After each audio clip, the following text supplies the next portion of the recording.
ஸ்ரீரங்கபுரம் அப்படிங்கிற ஒரு சின்ன கிராமத்துல ரமணையா தம்பதிகள் வாழ்ந்துகிட்டு இருந்தாங்க. அவங்களுக்கு 2 பொண்ணுங்க. ஆம்பளை புள்ள இல்லைங்கிறதுனால சமூகம் அவங்கள ரொம்ப மட்டமா தான் பாத்துக்கிட்டு இருந்துச்சு. ரமணையா மாதவையா அப்படிங்கிற ஒருத்தர்கிட்ட ரைஸ் மில்ல கூலி வேலை பாத்துக்கிட்டு இருந்தான். அப்போ ஒரு நாள், பத்மா, இன்னைக்கும் என்னோட முதலாளி கூலி பணம் கொடுக்கல. என்னங்க இது, இப்படி இருந்தா நாம எப்படி வாழ்றது? எனக்கும் அதான் ஒன்றும் புரியல பத்மா. பொறுமையாக கேட்டால் கொடுக்க மாட்டேங்கிறாருன்னு சண்டை போட்டு கேட்டேன். ஆனால் 4 பேருக்கு முன்னாடி அவமானப்பட்டனே ஒழிய பணம் கிடைக்கல. என்னதாங்க நடந்துச்சு? உங்க முதலாளி ஏன் இப்பெல்லாம் இந்த மாதிரி நடந்துக்கிறாரு? வேற என்ன, நம்ம சின்ன பொண்ணு பிறந்ததுல இருந்து நமக்கு ஆம்பளை வாரிசே இல்லைன்னு எல்லாரும் கேலி பண்ணுறாங்கல்ல, இதுவும் அந்த மாதிரி தான். நீ எதுக்கு பணம் கேட்குற? சொத்தா வாங்கி போட போற? சொத்து வாங்கி போட உனக்கு என்ன பையனா இருக்கு? பொண்ணுங்க தானே, அவங்களுக்காக எதுக்கு இவ்வளோ தவிக்கிறேன்னு கேட்குறாங்க. பொண்ணுங்களா இருந்தா என்னங்க, அவங்களுக்கு கல்யாணம் பண்ணி வச்சு நகை நட்டு போட்டு அனுப்ப வேண்டாமா? பொண்ணுங்களை மட்டும் நாம பெக்கலையா? இந்த உலகத்துல பெண் குழந்தை கூட பொறுக்காம குழந்தை இல்லாம எத்தனை பேர் கஷ்டப்படுறாங்க தெரியுமா? அதெல்லாம் நமக்கு புரியுது, ஆனால் இந்த உலகத்துக்கு புரியணும் இல்லை? எப்போ யாரை எப்படி கிண்டல் பண்ணலான்னு தானே எல்லாம் காத்துக்கிட்டு இருக்காங்க. சரி, இத்தனை நாள் கூலி பணம் போனா போகுது.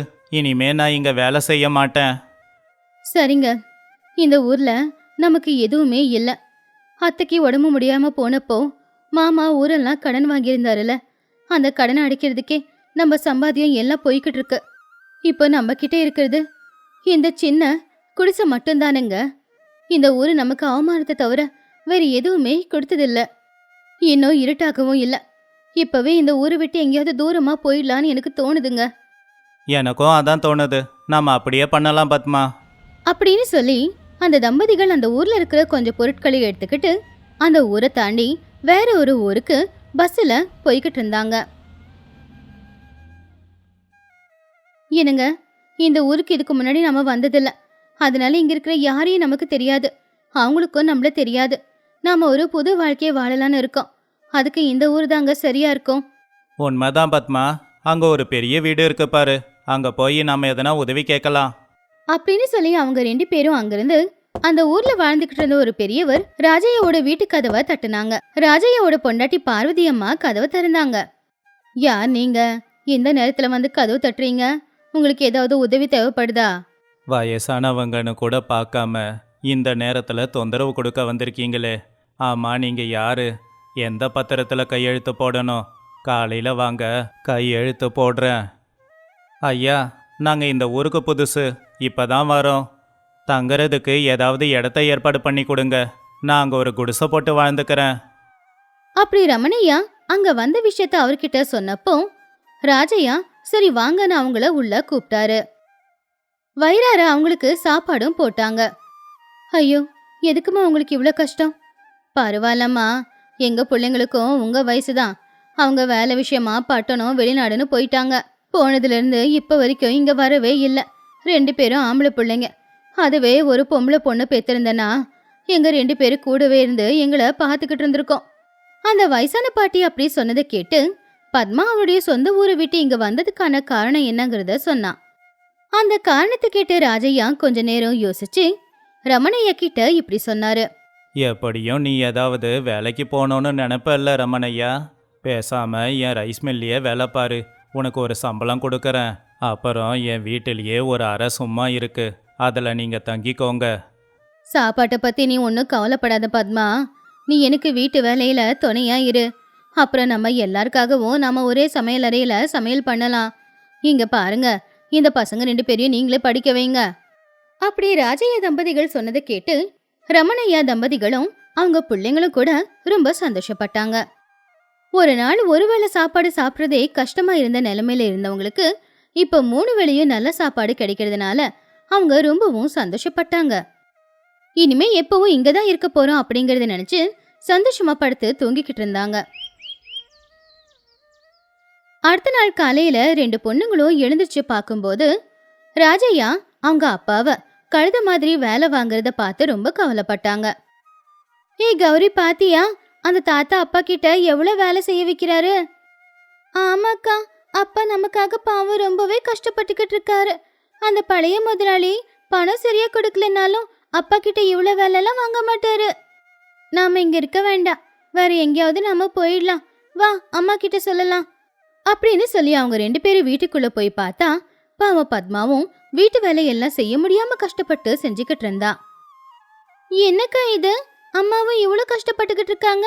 இவங்க எல்லாம் என்ன மனுஷங்க? கூலி பணம் கொடுத்து 3 வேளை சோறு போடுறேன்னு சொல்லி அம்மாவையும் அப்பாவையும் கழுத மாதிரி வேலை பார்க்க வைக்கிறாங்க. அதுக்குள்ள அங்க பார்வதி அம்மா வந்தாங்க. என்னங்கடி குட்டி பிசாசுங்களா, எழுந்துச்சிட்டீங்களா? இவ்வளோ நேரத்துக்கு அப்புறம் எழுந்துச்சா எப்படி?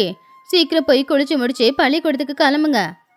அப்படி வயசான பாட்டி மிரட்டினதை பார்த்து பசங்க 2 பேரும் பயந்து போய் வேகமா கிளம்பி அந்த ஊர் பள்ளிக்கூடத்துக்கு போனாங்க. குழந்தைங்க பள்ளிக்கூடத்துக்கு போனதும் அந்த வயசான தம்பதிகள் ரமணையாவையும் பத்மாவையும் கூப்பிட்டு இப்படி சொன்னாங்க. ரமணையா, இனி நீ வேலை செய்ய வேண்டிய அவசியம் இல்லை. வேணும்னா கொஞ்சம் ஓய்வெடுத்துக்கோ, இல்லைன்னா பொறுமையா போய் அப்படியே ஊரை சுற்றி பார்த்துட்டு வாயேன். ஆனால் ஐயா, வேலை இருக்குங்களே, அதை சாயந்தரமா பண்ணிக்கோ.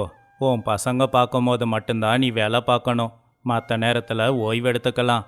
இதை உன் பசங்க கிட்ட சொல்லாத. ஏமா பத்மா, இங்க வாமா, வந்து இப்படி உக்காரு.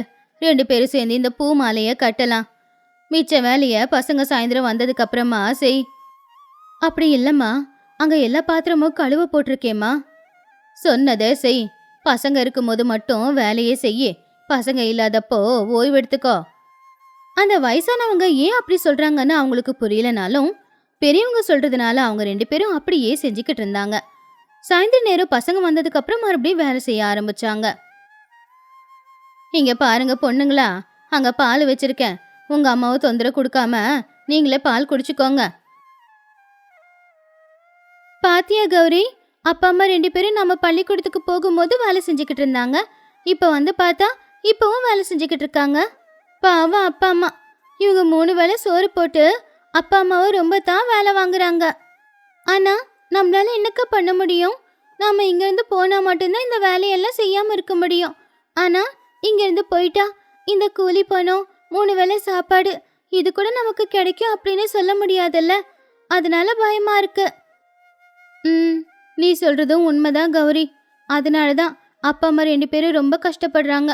அவங்க நம்ம எதிர்காலம் நல்லா இருக்கணும் அப்படிங்கிறதுக்காக தான் இப்படி கஷ்டப்பட்டு உழைக்கிறாங்க. அப்பா கழுத சுமக்கிற அளவுக்கு சுமைய சுமக்கிறாரு. 4-5 பேர் சேர்ந்து செய்ய வேண்டிய வேலைய பாவம் அம்மா தனியா செஞ்சுக்கிட்டு இருக்காங்க. இந்த நிலைமை மாறணும்னா நாம நல்லா படிச்சு நாம நல்ல வேலைக்கு போகணும்க்கா. சின்ன பொண்ணா இருந்தாலும் சரியா சொல்லியிருக்க. இனிமே நாம நல்லபடியா படிக்கலாம், எல்லா வேலையிலயும் அம்மாவுக்கு உதவி செய்யலாம்.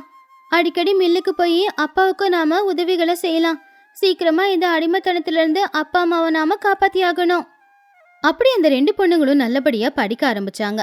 பார்த்துக்கிட்டு இருக்கும்போது வருஷங்கள் நாட்கள் போன மாதிரி போயிடுச்சு. கௌரி தேவி 2 பேருமே அப்பா அம்மாவுக்கு எல்லா வேலையும் செஞ்சுக்கிட்டு இருந்தாங்க.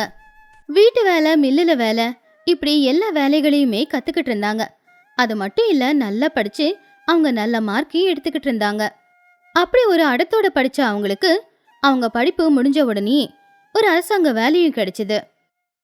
அப்பா அம்மா, நமக்கு இந்த அடிமை வாழ்க்கையில இருந்து விடுதலை கிடைச்சிருக்கு. ஆமா, எனக்கு அக்காவுக்கு அரசாங்க வேலை கிடைச்சிருக்கு. இனிமே இப்படி மாடு மாதிரி கழுத மாதிரி உழைக்க வேண்டாம். தாத்தா பாட்டி, நீங்க எங்களுக்கு 3 வேளை சாப்பாடு போட்டீங்க. எங்க அப்பா கேட்டதை விட அதிகமா பணம் கொடுத்தீங்க. ஆனா எங்க அப்பா அம்மாவை ரொம்ப கஷ்டப்பட்டு வேலை செய்ய வச்சீங்க.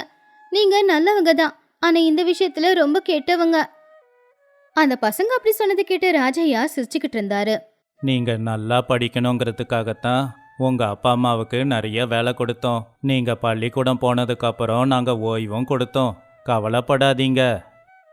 பாத்தியா பத்மாவும் பிள்ளைங்க கிட்ட வந்த மாற்றத்தை? அவங்க இப்படி நல்லபடியா மாறணுங்கிறதுக்காக தான் அவங்க கண்ணு முன்னாடி உங்களை நாங்க ரொம்ப கொடுமைப்படுத்தினோம். நீங்க எங்களுக்கு கடவுள் மாதிரி. எங்களை பெத்த பிள்ளைங்களா தான் பார்த்தீங்க. லீவு நாளில் ஊருக்கு வந்த உங்க பசங்க கூட எங்களை வேலைக்காரங்களா பார்க்காம கூட பிறந்தவங்களா பார்த்தாங்க. என் பொண்ணுங்க இந்த அளவுக்கு வளர்ந்துருக்காங்கன்னா அதுக்கு காரணம் நீங்க தான். இந்த நன்றி கடனை எப்படி தீர்க்க போறனோ? பெண் குழந்தையோ ஆண் குழந்தையோ அவங்க நல்லா இருந்தாதான் நாம நல்லா இருக்க முடியும். பிள்ளைங்களுக்கு அப்பா அம்மா படுற கஷ்டம் தெரியணும். அப்பதான் அவங்க கஷ்டப்பட்டு முன்னேறுவாங்க. இனி உங்க பொண்ணுங்களோட நீங்க சந்தோஷமா இருக்கலாம். நேரம் கிடைக்கும் போதெல்லாம் வந்து எங்களை பார்த்துட்டு போங்க. அப்படி அந்த வயதான தம்பதிகள் ரமணையாவோட குடும்பத்தை அங்கிருந்து அனுப்புனாங்க. ஒரு காலத்துல நாராயணபுரம் அப்படிங்கிற ஒரு சின்ன ஊர் இருந்துச்சு. அந்த ஊர்ல பாண்டுரங்க அப்படிங்கிற ஒரு ஜமீன்தார் இருந்தாரு. அவரு ரொம்பவும் நல்ல மனுஷன். 4 பேருக்கு உதவிகளை செஞ்சு அவங்களுடைய சந்தோஷத்திலேயே அவரு தன்னுடைய சந்தோஷத்தை பார்த்துக்கிட்டு இருந்தாரு. அதே ஊர்ல தான் கேசவ அப்படிங்கிற ஒரு ஏழையும் வாழ்ந்துகிட்டு இருந்தான். இப்படி இருக்கும்போது ஒரு நாள், டே கேசவா, உங்க அப்பா இருக்கும்போது கடன் வாங்கின, அவரு செத்தே போயிட்டாரு. ஆனா என்ன நீ கடன் பணத்தை திரும்ப கொடுக்கல. இன்னைக்கு எப்படியாவது கொடுத்துடு. என்னங்க ஐயா, எப்போவாவது நான் வட்டி கொடுக்காம இருந்திருக்கேனா? அசலையும் கொஞ்ச நாளையே திரும்ப கொடுக்கறேன். அதெல்லாம் முடியாது. இன்னைக்கு நீ கடனை அடைச்சாதான் இங்கிருந்து போவேன். அப்படி இல்லைன்னா வீட்டுக்கு வெளியில இருந்து சண்டை போடுவேன். சரியா அதே நேரத்துக்கு தான் ஜமீன்தாரான பாண்டுரங்க அங்க வந்தாரு. என்னப்பா, எதுக்கு இங்க நின்று கத்திக்கிட்டு இருக்க? என்ன நடந்தது? என் அப்பாவுக்கு உடம்பு முடியாம இருந்தப்போ இவர்கிட்ட நான் கடன் வாங்கினேன். ஆனா கடன் வாங்கியும் பிரயோஜனம் இல்லை. ஏன்னா என் அப்பா இறந்து போயிட்டாருன்னு தெரியும் இல்லைங்களா? அதுக்கப்புறம் கடனை தீர்க்க எவ்வளோ முயற்சி பண்ணாலும் தீர்க்க முடியல. ஆனா வட்டியை ஒவ்வொரு மாசமும் சரியா கொடுக்கறேன். ஆனா திடீர்னு இவர் வந்து எல்லா அசலையும் கொடுன்னு நின்றுக்கிட்டு இருக்காரு. திடீர்னு கேட்குறேன்னா தேவையில்லாம கேட்பானுங்களா? என் பொண்ணுக்கு கல்யாணம் வச்சிருக்கேன், அதுக்கு பணம் தேவைப்படுது, அதான் கேட்குறேன். ஆனா கேசவன் எனக்கு வேலை போயிடுச்சு, இப்போதைக்கு பணத்தை கொடுக்க முடியாதுங்கிறான். ஆனா என் பொண்ணு கல்யாணம் வச்சிருக்கனே, நான் என்ன பண்றது சொல்லுங்க? இதுதான் விஷயமா? சரி, கேசவன் எவ்வளோ பணம் உனக்கு கொடுக்கணும்னு சொல்லு, அதை நான் கொடுக்கறேன். நன்றிங்க ஐயா, கேசவன் எனக்கு 5000 ரூபாய் தரணும். நீங்க பண்ண உதவிக்கு ரொம்ப நன்றிங்க ஐயா. கூடிய சீக்கிரம் ஒரு வேலையை தேடிக்கிட்டு நீங்க கொடுத்த பணத்தை வட்டியோட சேர்த்து திரும்ப கொடுத்துட்றாங்க ஐயா. கேசவா, நான் என்ன வெளியாளா? உங்க அப்பாவும் நானும் நண்பர்கள். எங்க அப்பா அம்மா சம்பாதிச்சு வச்சதால நான் ஜமீன்தாரா இருக்கேன். உன் அப்பன் ஏழையாவே இருந்துட்டான். ஆனா என்னைக்கும் உன் அப்பன் உதவின்னு என்கிட்ட வந்ததே இல்லை. அப்படிப்பட்டவன் புள்ள நீ. உனக்கு கூட உதவி செய்யலனா அப்புறம் நான் வாழ்ந்துக்கிட்டு என்ன பிரயோஜனம்? ரொம்ப நன்றிங்க ஐயா, நீங்க பண்ண உதவியை நான் மறக்க மாட்டேன். அதெல்லாம் இருக்கட்டும், ஏதோ வேலை போச்சுன்னு சொன்னீங்க, என்னாச்சு? இத்தனை நாளா நான் ஒரு வீட்டில் தோட்டக்கார வேலை பார்த்துக்கிட்டு இருந்தேன். அவங்க வீட்டை காலி பண்ணிட்டு பட்டணம் போகிறாங்களாமா, அதான் வேலை போயிடுச்சு. படிச்சுட்டு தோட்டக்கார வேலை பார்க்க வேண்டிய அவசியம் உனக்கு ஏன் வந்துச்சு? நீ ஒன்றும் தப்பாக நினைக்கலனா என்னோட அரிசி மில்ல கணக்கு பார்க்குற வேலை இருக்கு. 2000 ரூபாய் சம்பளமும் கொடுக்கறேன், பிடிச்சிருந்தா வேலை பாரு. 2000மா? ரொம்ப நன்றிங்க ஐயா, நான் நிச்சயம் வந்து வேலை பார்க்குறேங்க ஐயா. அப்படி கேசவன் பாண்டுரங்கையாவோட குடோன்ல வேலைக்கு சேர்ந்தான். தினமும் கணக்கு வழக்கு எல்லாத்தையுமே அவன் சரியா பார்த்து எழுதிக்கிட்டு இருந்தான். ஒரு நாள் கேசவன் வேலை பார்த்துக்கிட்டு இருக்கும்போது அந்த மில்லுக்கு வெளியில 2 பேர் இப்படி பேசிக்கிட்டு இருந்தாங்க. டே பாத்தியா, இந்த பாண்டுரங்க என் அப்பாவோட மூத்த தரத்து புள்ள. ரொம்பவும் புத்திசாலித்தனமா மில்லையும் குடோனையும் அவன் பேர்ல எழுதிக்கிட்டான். அப்படிதான் அவன் இப்படி வாழ்ந்துகிட்டு இருக்கான். இல்லைங்க ஐயா, உங்க அப்பா சாகிறதுக்கு முன்னாடி உங்களை மனசுல வச்சுக்கிட்டு விலை அதிகமான வயலெல்லாம் உங்களுக்கு எழுதி கொடுத்ததா சொன்னீங்களே, அந்த வயலெல்லாம் இப்போ எங்க இருக்கு? இல்லையே. அது எல்லாத்தையும் உங்க விருப்பத்துக்கு செலவு பண்ணிட்டீங்க. அது உங்க அப்பாவோட தப்பா? இதுல பாண்டுரங்க ஐயா என்ன பண்ணாரு? டே சூரி, இப்போ நல்லா தாண்டா பேசுகிற. நான் அந்த இடத்த விற்கிறதுக்கு முன்னாடி இப்படி வந்து 4 வார்த்தை பேசியிருந்தா நான் அதெல்லாம் விற்றுருக்க மாட்டேன்ல. இப்போ பேசி என்ன பிரயோஜனம்? சரிங்க, இப்போ என்னை எதுக்கு வர சொன்னீங்க? அதை சொன்னீங்கன்னா நான் அந்த வேலையை பார்ப்பேன்.